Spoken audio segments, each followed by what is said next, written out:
नमस्कार, मी ज्ञानदा कदम. खेळ माझामध्ये आपल्या सगळ्यांचं स्वागत. आक्रमक फलंदाजी ही वीरेंद्र सहवागची खासियत होती. प्रतिस्पर्धी गोलंदाज कितीही मोठा असला तरी त्याच्यासमोर मान तुकवून फलंदाजी करणं सहवागच्या स्वभावातच नव्हतं. त्यामुळे सहवाग फलंदाजीला उतरला की चौकार आणि षटकारांची बरसाट ठरलेली असायची.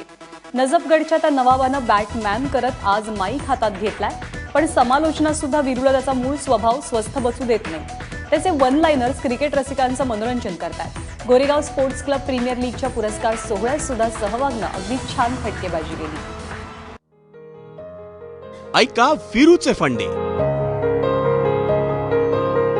वीरू, तुला नोटबंदी विषयी काय वाटतं?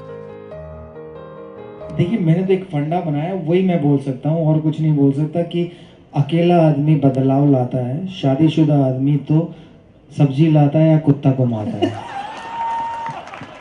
तो यही कह सकता हूँ मैं.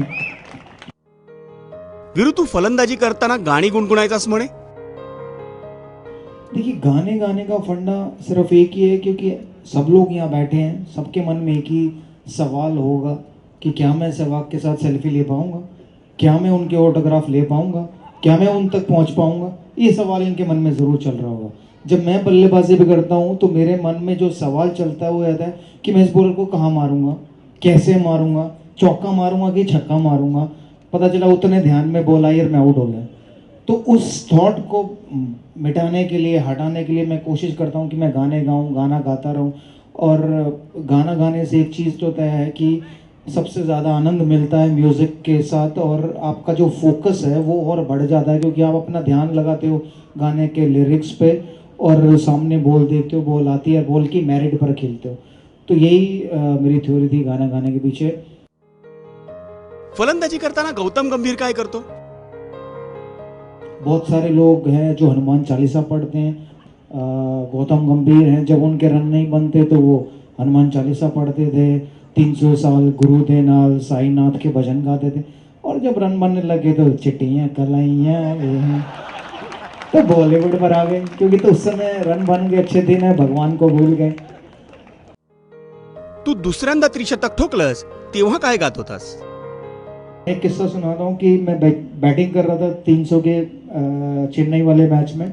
तो एक गाना गुनगुना रहा था और मैं गाने की लिरिक्स भूल गया. तो मैं सोच रहा था कि मैं करूँ क्या.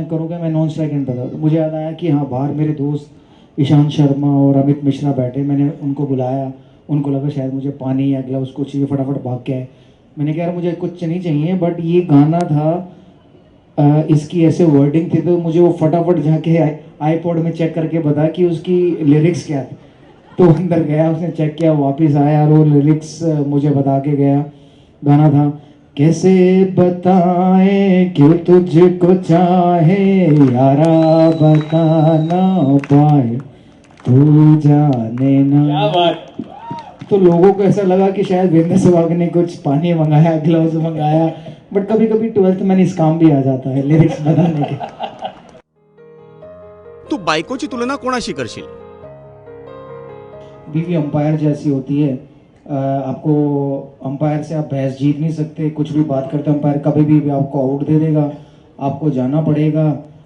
अंपायर तो फिर भी चलो भूल जाता है, लेकिन बीवी एक बारी लड़ाई करने के बाद सारी उम्र आपको जताती है, उस लड़ाई में ये कहा था, इस लड़ाई में ये कहा था, वो किया था, ये किया था. बीवी नहीं बोलती, तो वो अंपायर से भी एक कदम आगे रहती है.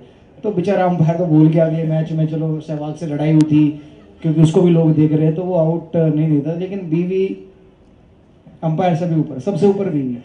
तो मैं ये कहता हूँ कि जब बीवी के सामने आपकी आर्ग्यूमेंट हो तो बेटर आप नॉन स्ट्राइक रेंट पे रहो, क्योंकि नॉन स्ट्राइक रेंट पे रन नहीं बनते. चुपचाप खड़े रहना पड़ता है, अपने स्ट्राइकर को देखते रहो. तो बीवी के सामने भी चुपचाप खड़े रहो, आर्ग्यूमेंट मत करो ना, कोशिश करो जीतने की.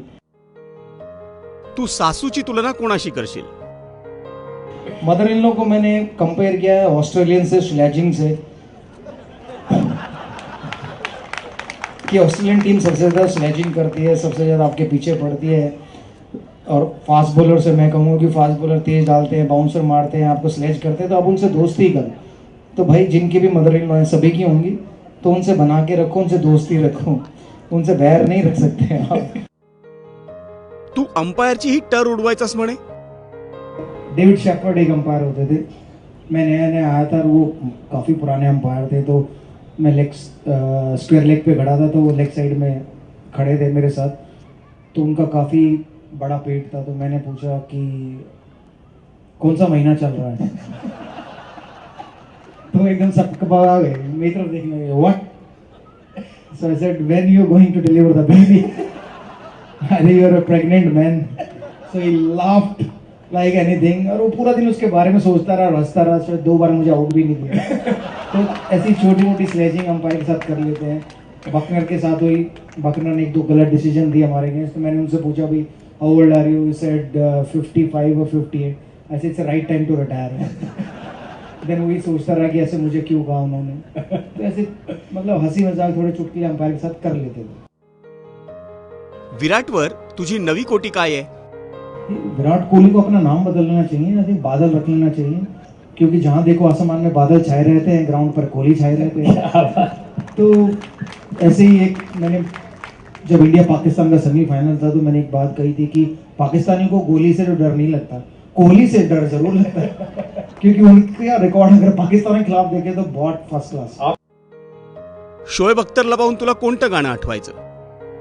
तो एक ही गाना याद आता है, आ देखे जरा किसमें कितना है दम। क्या बात। क्योंकि जब वो गेंदबाजी करते तो फिर यही होता है, या तो उनमें ज्यादा दम है या बल्लेबाज। किसमें ज्यादा दम है तो उनको खेल के ही पता चलता है।